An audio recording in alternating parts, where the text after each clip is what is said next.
Hey listeners, you're invited to the club. Fighter Club, that is. If you're looking for a way to become a more active part of this movement, consider joining Fighter Club. For as little as $10 a month, you can create a real impact by supporting our efforts to educate and raise awareness on the harms of porn.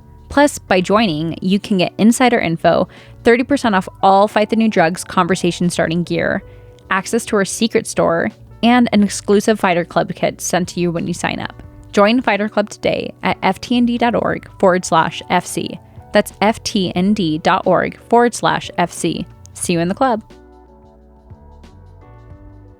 I think the only way to heal is to have healthy community that has unconditional love to the best of human ability.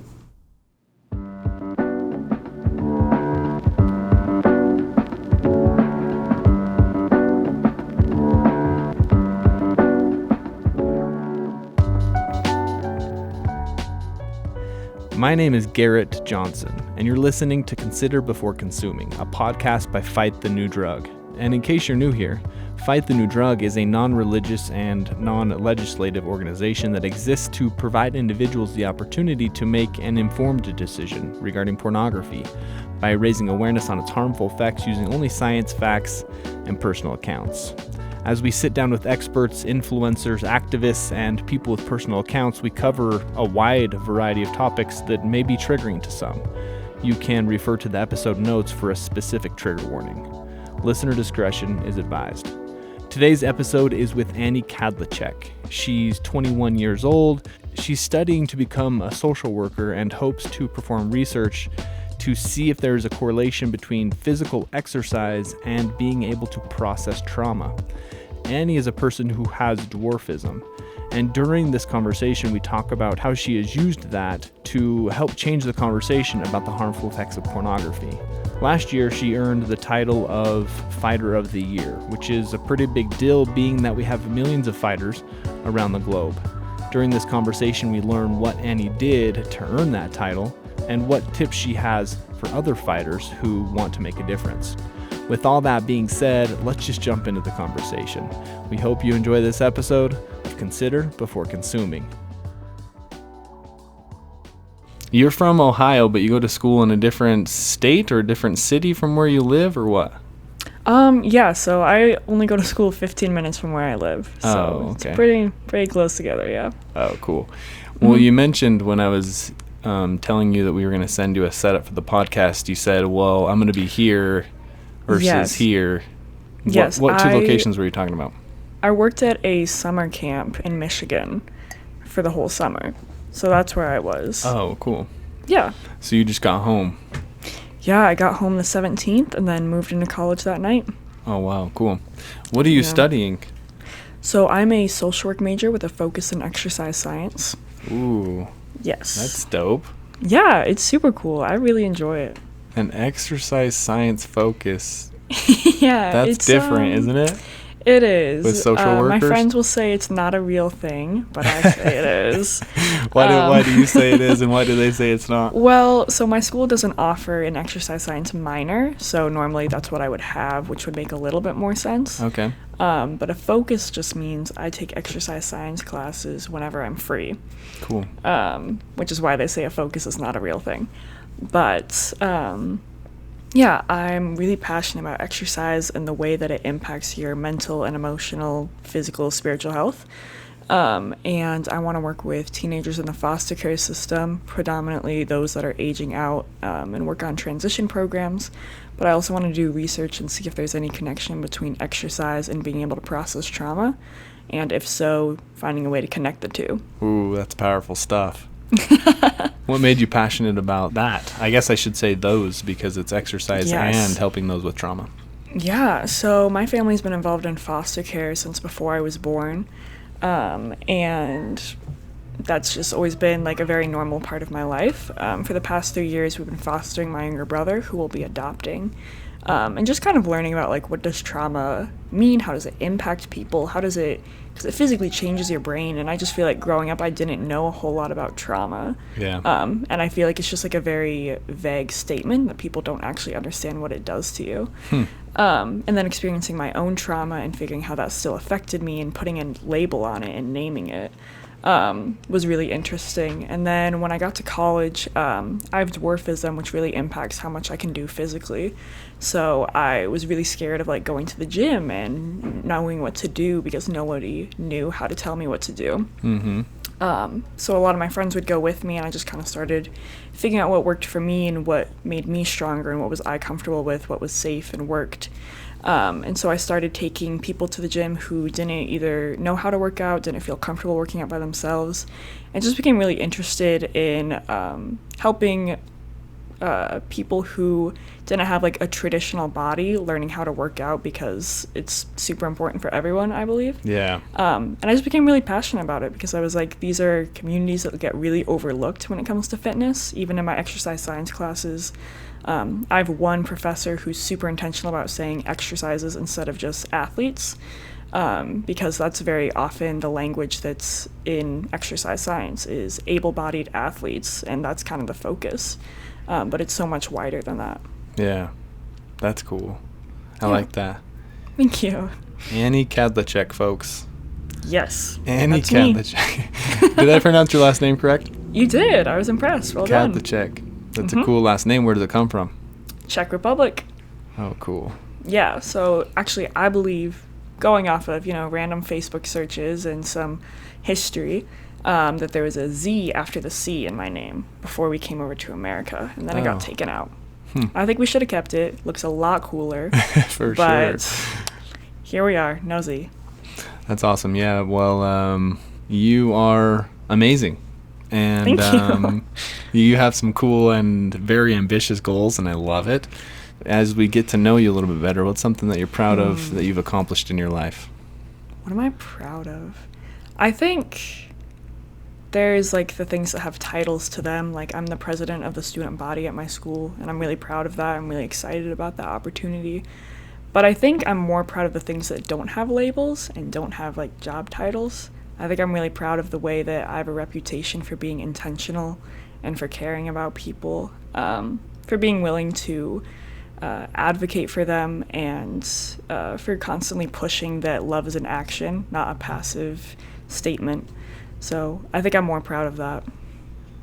And do you think that your personal challenges have made you that way? Because you are a person that does take action. You are a person that loves. You are a person that's an advocate that fights for marginalized groups. Do you feel like that your experience with dwarfism is, in a sense, a gift in that way? Absolutely. That has majorly impacted who I am today. I mean, it's hard for it not to, because that's a part of my everyday life, but ever since I was young, rejection and not knowing how people were going to take me was a very big part of my life. I always had to decide from a very young age if I was going to be okay with how I was, or let other people tell me that I shouldn't be. And I think just having to make that decision and being put in those positions where I had to advocate for myself and decide that I was okay, made me really aware to people who are on the outside, who don't feel included, who are not supported and seen in the ways that they should be. And so I think that's definitely been something that has given me a perspective and an awareness that I would not have otherwise, and I'm really thankful for that. I like that you've turned that, I guess some could look at it as a challenge, into a strength of yours, right? Yeah. And I don't want to say that it's not challenging, because I don't want it to be like, oh, it's this amazing thing, it's so easy and cool and giving me different perspectives. Because I definitely have days where I am bitter and I am frustrated with it. Right. But I think overall I have seen that I've been able to make so much more of an impact and be used in so many different ways and have opportunities that I would never have without it. Right. When did you start to have that perspective? Because I think in life it's important that we perceive some of the trials that we have or the challenges that we have, and we perceive them as a challenge, and try to utilize them. Of course, we're going to have up and downs, and right. But when did that occur for you with your challenge with dwarfism? Like, at what point in your life did you accept it? Like, okay, this is who I am, and I'm going to be strong, and I'm going to make a difference, and I'm going to be positive about it. Right. Well, I think for one thing, I have incredible parents. growing up, they allowed me to be frustrated and to struggle with it and to feel those things, but always reminded me of how much more powerful the way that I handled it would be seen. Yeah. And that when I had positivity and I had strength and I used this as something positive rather than viewing it as a negative or as a mistake, that so much more good was able to be seen through it, that my dwarfism was a spotlight of sorts. Instead of highlighting the negative things, I was able to highlight the positive. That's cool. You and your parents seem like solid people. Yeah, my parents are superheroes. I can't say that enough. For sure. And you're included in that group, among the superheroes. Thank you. Very kind of you. I do want to ask, speaking about your parents and growing up, regarding the topic of pornography, growing up, did you guys have conversations about pornography, or how did you learn about it growing up? Yeah, so pornography was not a big topic in my house or with my parents. But I do remember there was one conversation that we had about it, and it wasn't super in-depth, but I do remember my parents just kind of explaining the addiction to pornography that people could struggle with. And I'm really grateful for the statement that they gave me in just affirming that it was not something that negated who that person was or took away from their worth, but that it was really easy for people to struggle with it. And that's all I really remember from that conversation, but it gave me such a more empathetic perspective than a lot of my peers had growing up. Was it a one-time conversation, or were there multiple? I honestly only remember that one conversation until I got older and honestly started getting more involved with Fight the New Drug. I don't remember other conversations. Gotcha. Speaking of how old you are, what is your age? I am 21. 21. And Yes. when did you first hear about Fight the New Drug? I first heard about Fight the New Drug, I think when I was about 17 or 18. I saw a Facebook ad or something. I'm not really sure how it popped up. I don't know if a friend shared it. But I saw it and I was like, oh, that's really interesting. I think partly because pornography was such a taboo topic when I was growing up, like with my friends or really in any setting. I was pretty sheltered and just didn't know much about it or the effects of it. And finding Fight the New Drug and I think it was just one post that talked about, highlighted some of the effects of it. And I had never heard that before. And I was immediately like, oh, this is super interesting. Like, why aren't more people talking about this? Interesting.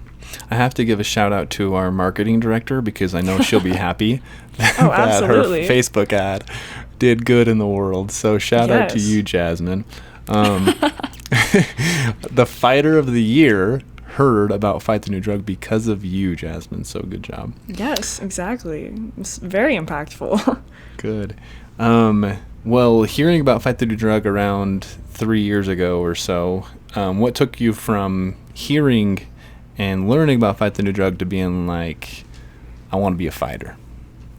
So a lot of it ties back to my dwarfism a little bit. Growing up, having a appearance that made people stop and stare a lot of the time, I have always been motivated by challenging what people think of me, which can be a good thing and a bad thing. It really just depends. Basically, if you say I can't do something, that I shouldn't do something, I'm all the more motivated to prove you wrong. For sure. And so when people would get this idea of who I was, the poor disabled girl, or the person who couldn't do anything, or just, the stranger in a store that stared at me for something I couldn't help, I immediately wanted to give them something else to look at. And so my thing always was that if they're going to look at me, I might as well give them something to look at. And so I really liked wearing things that caused people to kind of do a double take, because then I was able to wonder, did they do a double take because of the message I was wearing or because of me? Like, we'll never know. There's at least an option now. That's cool. And so when I found Fight the New Drug and I started to do more research into the resources you guys provided and just reading into it, I was like, this is something I want to be a part of and something I want to talk about, especially being surrounded in settings that this is never brought up. I was like, so this really just works for me. And I was like, and it's something I believe in. So I just kind of grew from there. Cool. Well, I asked about your parents and the conversations or the conversation that you had with them regarding pornography. I wanted to ask you about your friends growing up as well. Yeah. But I forgot to. What types of conversations were you and your friends having about pornography? Right. I think growing up, that's actually how I kind of became more aware of pornography. When I was about 15, one of my friends told me that they had struggled with it for a long time. And then when I was about 17 or 18, and that one was the one that I became a lot more aware of just because I was older and kind of understood the impact of it more. Also told me they had been struggling with pornography. So in those conversations, that's kind of when I was like, oh, like this is something that happens to people. I think especially I grew up in the church and it really wasn't talked about there. It was kind of like that's something that happens outside of this. And so I didn't really grow up thinking that that was something that happened close to me. But the conversations that happened with a lot of my friends were much more naive. I remember specifically one where there had been a guy in a class who had made a very sexual comment, and later one of my friends was talking to their parents, and they're like, well, yeah, he probably watches pornography. And I just sat there and I was like, oh, like that didn't set right with me. I was like, you kind of just like dismissed him and didn't acknowledge the weight of what you just said. But beyond that, pornography, honestly, a lot of my guy friends would make jokes about. But beyond that, there were not really conversations that I remember having with my friends until I got older, and in college, honestly, is when those conversations started happening. And obviously one reason why we're having this conversation is because you were nominated as the Fighter of the Year. I was. For 2019. So that's cool. It is very cool. That's a shout out to Molly DeYoung for nominating me. There we go. Shout out to Molly. I don't know who you are, Molly, but I'm glad that you put us in contact with Annie. And for those that don't know, and for you, Annie, maybe you already know this, but it's not easy for us to select one fighter. Right. You know, it's not easy because we have so many people around the world that are doing their part to push the movement forward, to fight for love. And so it's never an easy process, but you were selected. Which is crazy. Can you talk to that experience a little bit? Like, what did you do within your community to be a fighter, to fight for love? Yeah, so I think the main thing that stood out was at my college, one of my good friends and I had been talking because in one of my classes, my professor asked, what is an issue that you think is really prevalent in today's society? And so a bunch of my classmates went around and were listing different issues, and I was like, you know what, I'm just going to say it. Could make it really awkward, but we'll see how it goes. And I just said, I was like, I think pornography is a really big issue today, and I don't think people realize how much of an impact it has. And it was just kind of quiet for a minute, and then I have to give so much credit to my professor for the way that he took this conversation, because he looked at everyone, he was like, okay. It's like, how many of you guys think that pornography is an issue? And we all raised our hands, and he was like, okay. He's like, so what's the school doing about it? What are you guys doing about it? And he just kind of phrased it as a challenge, like, how are we handling this issue? This one that people don't really talk about. And I just kind of sat there and I was like, you know what? I don't know what we're doing about it. And that day I went to dinner with one of my good friends, Jeremy. And Jeremy is someone who's very passionate about talking about pornography, and we had those conversations before. So I brought up that conversation for my class, and we just kind of looked at each other. We were like, we should do something about this. And we just started brainstorming what could we do on a campus where this conversation has not been very prevalent, in a way that people will be willing to engage and not just be scared off by the idea of this conversation. And so we decided not to do a meeting or something, because that's a pretty intense first start to show up to a meeting and be willing to talk about that. But I said, why don't we make posters that talk about, just a few impacts of pornography, things that people may not even be aware of. And so I used Fight the New Drug, a lot of resources on there, things that I've learned over the years, and just created posters. And we got approval from both of the deans, who were super encouraging about it and really supported us in that, which was really awesome. And we just put posters up all over campus, in the dorm buildings, in classroom buildings, and just kind of waited to see what would happen. And a week or so later, one of the leaders on campus came up to us and asked if we'd be willing to speak at one of the events that would happen every week. And so Jeremy and I were given the opportunity to spend 50 minutes talking to a really large group of our peers about pornography and the issues that we saw with it, and the need for empathetic community in order for healing to happen. And so I think that is the reason I was chosen for Fight of the Year, which is super cool. Still blows my mind a little bit. But yeah.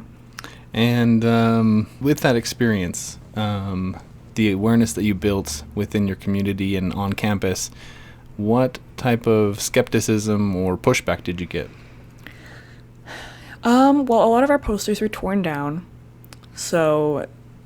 But frankly, when Jeremy and I were talking about it before we even started, we were like, you know what, this is not a topic people are comfortable with. And I think we need to anticipate that not everyone's going to be a fan of what we're doing, but that's okay.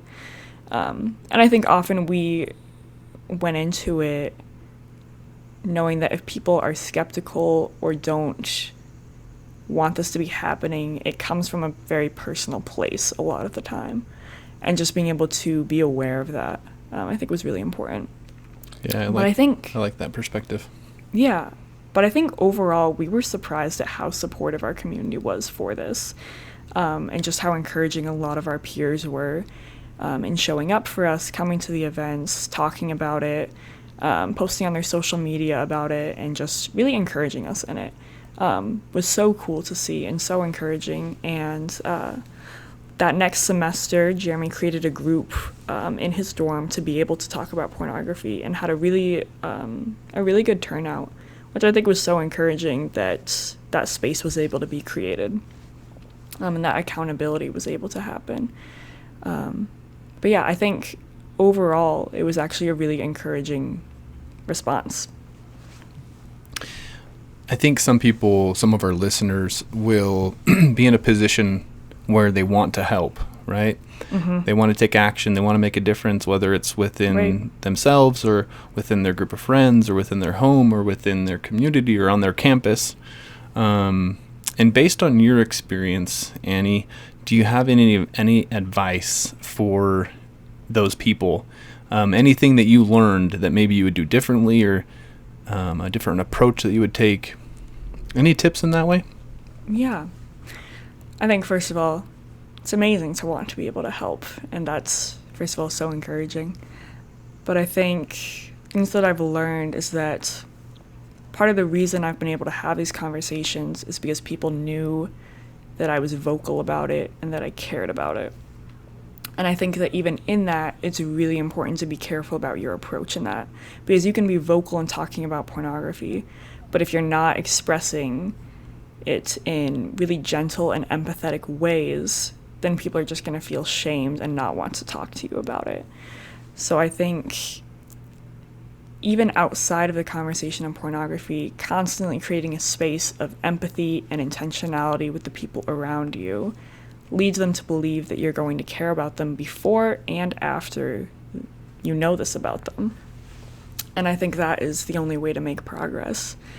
So I think be bold in speaking about the harms of pornography and having these conversations, because it doesn't really come up easily. Often you have to just kind of push for a little bit, but that when you're bringing them up, you're being super aware and treating those conversations as if you're speaking to someone who's struggling with it, because a lot of the time you are and you don't even know it.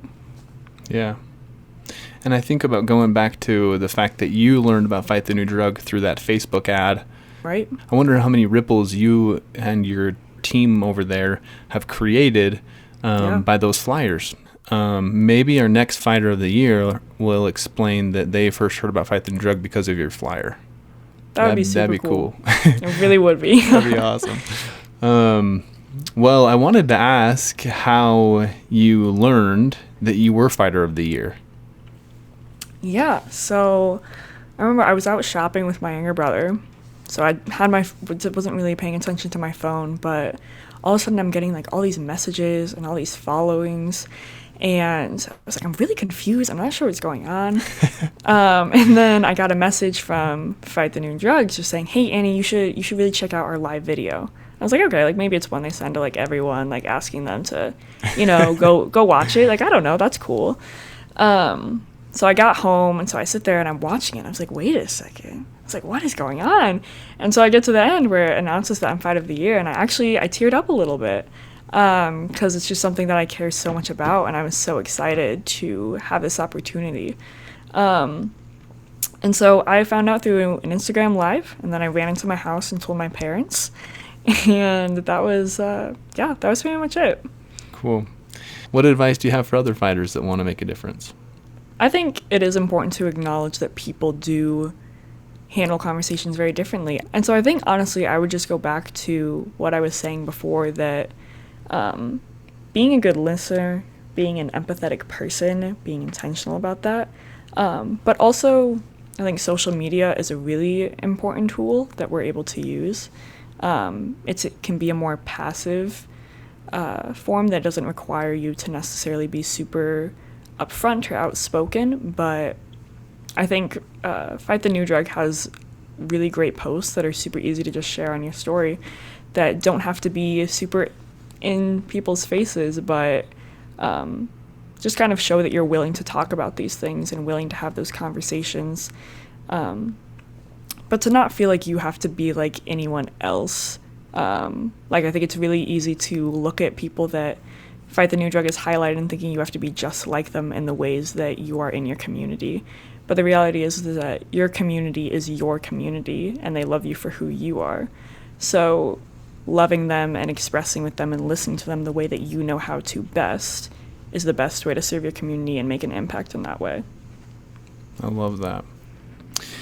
Well, what other resources, apart from whether they're Fight the New Drug related or other resources that you find valuable, what other resources do you think our listeners would find value in? Yeah, I think Instagram has been a huge resource to me. I think just Fight the New Drug on Instagram has been great. Other accounts that I have found to be really helpful in this is Moral Revolution and Red Rebellion. Those are two that cover these topics from different perspectives, and I think that's been really helpful and really interesting. Okay, great. We will try to attach those social media handles to this episode so that our listeners can find those. Awesome. Well, Annie, it's been a pleasure talking to you. We appreciate you showing up day in and day out. Like I said, I feel fortunate to be part of the movement, and I know that the movement wouldn't exist without our fighters, without people like you who are doing their part. And so we just want to thank you for once again showing up day in and day out. We wanted to give you the opportunity to give us the last word during this conversation. Is there anything you'd like to leave our audience with? There is. I've kind of been talking about empathy throughout this conversation and the importance of it, to have grace for the people that you talk to, but I think we get really uncomfortable with the idea of not knowing what to say just because it's something we can't fix right away. And pornography is such a deep personal struggle that so much shame is connected to it. And I think when we're listening to people who are talking about this deep shame, we get scared because we don't know what to say in response. And I think that keeps us from being willing to have these conversations. But we have this expectation for people to be able to heal without us ever entering into their pain. And that is such an unfair expectation, because I think the only way to heal is to have healthy community that has unconditional love to the best of human ability, but doesn't view them with shame or with fear of what to say. I think becoming comfortable with silence and the idea that your words are not what matters as much as your presence is what's most important. So I think, to sum up, basically, to not be afraid of having these conversations, because in the end, it won't matter as much to them if you said the right thing or not, but if you kept showing up for them genuinely. Annie, you are great. Thank you. I walk away from this conversation humbled, and my heart's full of gratitude for you and for your words and for your wisdom. I don't know, looking back, I don't think I would have had the words or the knowledge or the amount of empathy at 21 years old. And so I think we are fortunate that you're sharing that with us. And it was just a fun conversation.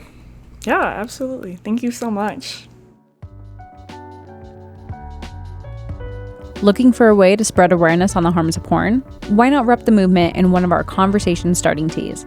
With over 20 tees in various designs and phrases, you're bound to find something that speaks to you and will spark conversations with others. Plus, because we're a 501c3 nonprofit, there's no taxes on your purchase, and the proceeds help to mobilize this movement. Get your gear today at ftnd.org/shop. That's ftnd.org/SHOP. Thanks for joining us on this episode of Consider Before Consuming. Consider Before Consuming is brought to you by Fight the New Drug. Fight the New Drug is a non-religious and non-legislative organization that exists to provide individuals the opportunity to make an informed decision regarding pornography by raising awareness on its harmful effects using only science, facts, and personal accounts. If you'd like to learn more about today's guest and the conversation we had, you can check out the links attached to this episode. Again, big thanks to you for listening to this conversation. As you go about your day, we invite you to increase your self-awareness, look both ways, check your blind spots, and consider before consuming.